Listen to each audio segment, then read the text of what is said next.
Olá, gente, sejam bem-vindos à nossa aula de Biologia.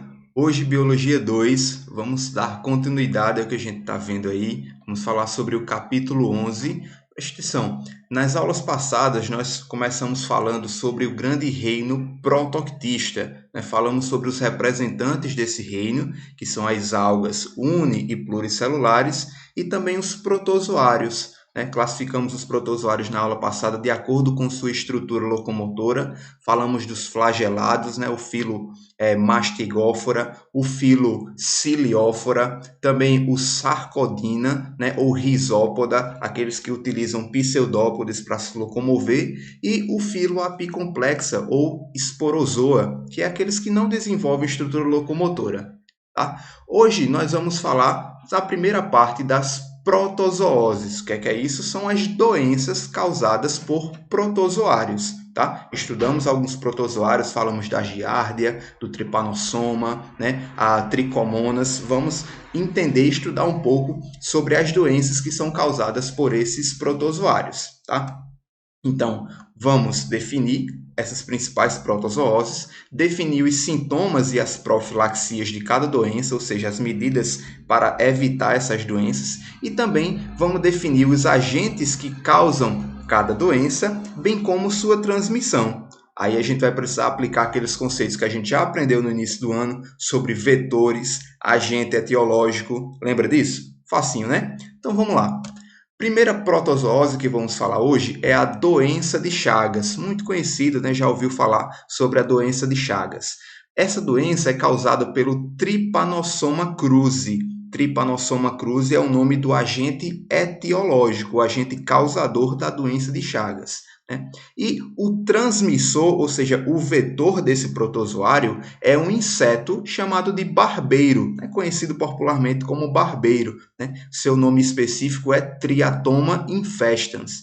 Então, esse inseto, né, da família dos percevejos, ele parece um percevejozinho, ele é o agente transmissor do Trypanosoma cruzi. Olha ele aqui, né, a gente vê a célula flagelada, né, uma célula de um protozoário e causa a doença de Chagas. Esse nomezinho, tanto da doença quanto do protozoário, é dado em homenagem aos pesquisadores que descobriram essa doença, né? É o Carlos Chagas e o Oswaldo Cruz. Então, um batizou a doença e outro batizou o protozoário, tá? Gente, esse protozoário, ele é muito correlacionado e assim foi muito comentado tempos atrás por ser transmissível pelo açaí, né? Isso mesmo, aquele açaí gostoso que a gente toma, né? Um milkshake, aquela tigela gostosa. Então, esses insetos, né? O barbeiro, ele gosta de ficar em plantas e palmeiras, assim. E o açaí, ele é uma palmeira, tá? Então, quando as pessoas coletam o açaí, eles podem trazer junto os barbeiros ali, e quando for triturar o açaí, triturar o barbeiro, né? E se esse barbeiro tiver infectado, contaminado com o tripanossoma, quando a gente ingerir o açaí, né, pode vir também ingerindo o tripanossoma, certo? Porque estava tudo junto lá no açaí. Então, por isso que é importante, quando se consumir alimento, consumir de uma origem confiável, né? Um alimento bem produzido, né, bem processado, para evitar o contágio com essa doença, tá? E os principais sintomas, as principais causas são essas manchas vermelhas no corpo, né? O local da picada fica inchado, né? Quando o barbeiro pica, fica inchado o local. Aí a pessoa vai ter vários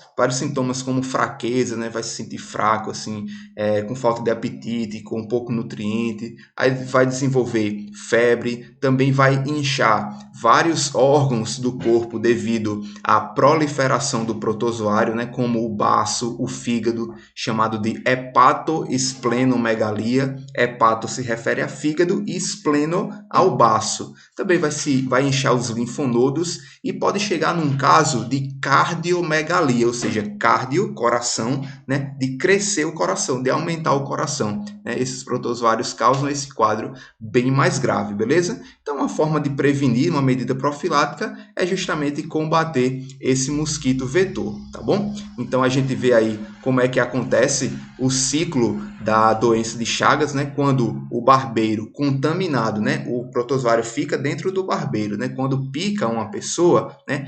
O barbeiro, além de picar o barbeiro ele faz cocô na pessoa, ele defeca na pessoa que ele está picando. Então, ao mesmo tempo que ele pica, ele libera suas fezes. E é nas fezes que vai estar o protozoário, o tripanossoma. Então, quando a pessoa sente a picada, dá aquela sensação de coceira. Então, quando a gente coça, né, faz com que as fezes do barbeiro, que é bem pequenininho, não dá para ver, obviamente, né, essas fezes do barbeiro, ela penetre na pele e penetrando na pele, o tripanossoma entra no sangue. Aí, quando entra no sangue, se espalha por todo o corpo e começa a se proliferar. Aí vai causar aqueles inchaços, aquelas dores no corpo, febre e tudo mais, devido à proliferação desse protozoário, beleza? Então esse é o ciclo da doença de Chagas.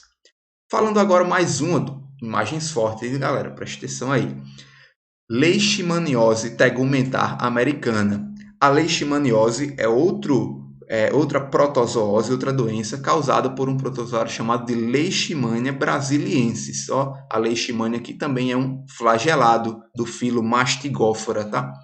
Esse protozoário, certo? Ó, o protozoário é o agente etiológico, certo? Ele vai causar a doença leishmaniose. Ela também é chamada de úlcera de Bauru, né? Porque quando ocorre a contaminação, cria-se essas doenças, essas feridas, né? Essas úlceras tegumentares na pele, né? Bem características, ó, muito grandes, profundas, né? Com bordas rígidas. E essas feridas, essas úlceras, podem tanto contaminar a pele quanto regiões mucosas, como boca, nariz, certo? E é bem característico essas feridas, tá?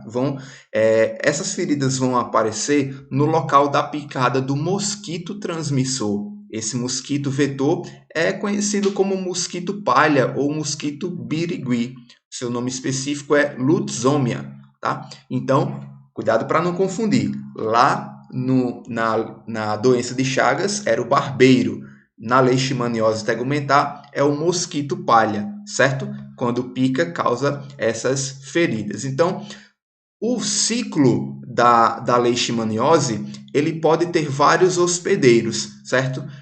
A gente vê aqui, ó, esse ciclo envolvendo tanto o homem quanto animais silvestres e animais domésticos, né? A gente tem hospedeiros tanto urbanos e hospedeiros silvestres, né? Então, tudo isso, esse protozoário, essa leishmania, ele pode ser transmitido pelo mosquito palha, que ele é chamado de flebótomo também, tá? Quando o mosquito pica uma pessoa contaminada, ele pode levar o protozoário para outro animal e assim sucessivamente, fazendo esse ciclo aqui. Então, tanto em animais silvestres quanto em animais domésticos. Então, essa doença ela é muito comum aparecer em pessoas que estão invadindo o ambiente silvestre, né? Algumas pessoas que vivem em zona rural, em zona de mata, né? Por exemplo, em comunidades indígenas, né? Que vivem muito dentro da mata ou pessoas garimpeiros, enfim, porque estão em contato com esses animais, tanto silvestres quanto domésticos, e o mosquito ele pode estar transmitindo esse protozoário entre as pessoas, tá? Pode até aparecer diferentes hospedeiros, como roedores, né? Mamífero geral, também pode aparecer no gato e até em cavalos, né? Em vários animais mamíferos, beleza? Então, esse é o ciclo.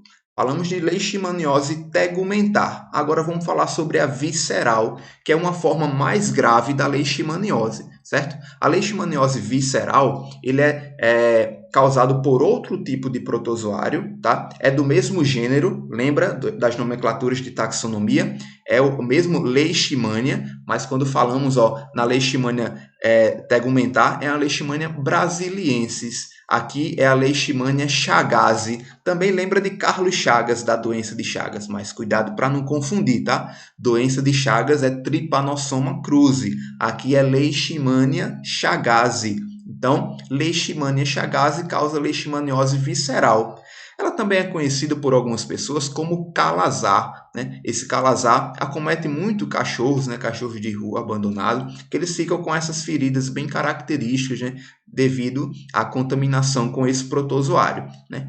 Por ser uma leishmania, também é transmitido pelo mosquito palha. Detalhe que é a fêmea do mosquito, né? Tanto na visceral como na tegumentar, é a fêmea do mosquito palha, do Lutzomia, que pica as pessoas e servem como vetor, né? Para outros hospedeiros, tá? E esses protozoários, eles vão afetar principalmente os macrófagos do indivíduo e os seus órgãos linfóides, né? Órgãos responsáveis pela defesa do corpo. Então, a gente vê várias feridas, assim, aparecimento dessas feridas devido, né, à depressão, à fraqueza do sistema imunológico, tá? Então, a gente tem aqui um resumo do ciclo da leishmaniose visceral, né? Quando tem um animal contaminado com esse protozoário. Se a fêmea do mosquito picar, né, ela vai absorver o protozoário. Lembrando que esses mosquitos são hematófagos. O que é isso? Hemato, sangue, fagos, comer, se alimentar. Então, os mosquitos que se alimentam de sangue. Então, vai sugar o sangue do hospedeiro, junto com o sangue vem o protozoário, a Leishmania chagas. Então, quando chega no tubo digestivo do mosquito palha, o protozoário se reproduz, né? E daí, quando esse mosquito picar outra pessoa, ele pode liberar o protozoário novamente em um novo hospedeiro, reiniciando o ciclo, tá bom? Então, é importante a gente conhecer essas doenças que podem acometer tanto animais quanto nós, seres humanos, né? Que podemos, sim, obter, né? Ser contaminado com essas doenças, tá bom?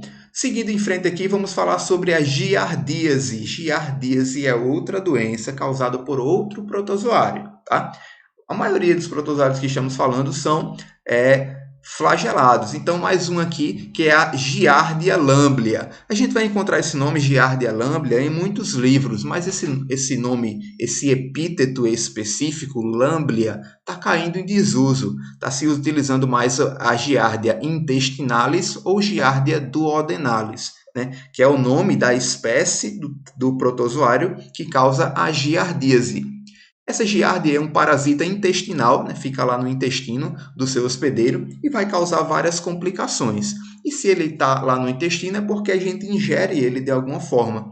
A forma de contágio com esse protozoário é através de ingestão de água e alimentos contaminados, tá bom? Então, quando a gente está infectado com essa giardia, a gente vai ter várias características particulares, como diarreia persistente, contínua, né? Sempre aquela dor de barriga, dor abdominal devido a fortes diarreias e também fraqueza, né? A gente está perdendo muito nutriente. A pessoa contaminada com a giardia também não consegue absorver os nutrientes da alimentação, então se sente sempre fraco, tá? E outros sintomas mais. Olha só como é o ciclo, né, da giardia, a gente quando ingere esses alimentos, né?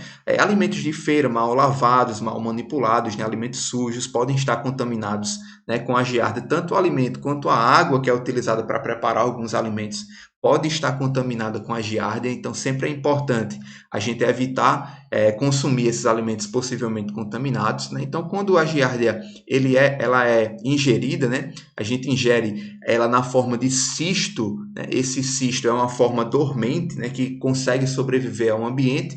Quando é ingerido o cisto permite o desenvolvimento, o nascimento de um protozoário mais maduro, que é chamado de trofozoito. Tá? Ele vai emergir do ciclo ativo do cisto para se alimentar e se replicar por divisão binária. A gente já falou de reprodução na aula passada, né? E aí vai infectando mais e mais o indivíduo, causando esses sintomas, né? A diarreia, pode até ter gases, azia, vômito do abdominal, perda de peso, até as fezes ficam meio amareladas, né? Devido à contaminação com essa giardia, tá bom? Entenderam aí? Seguir em frente.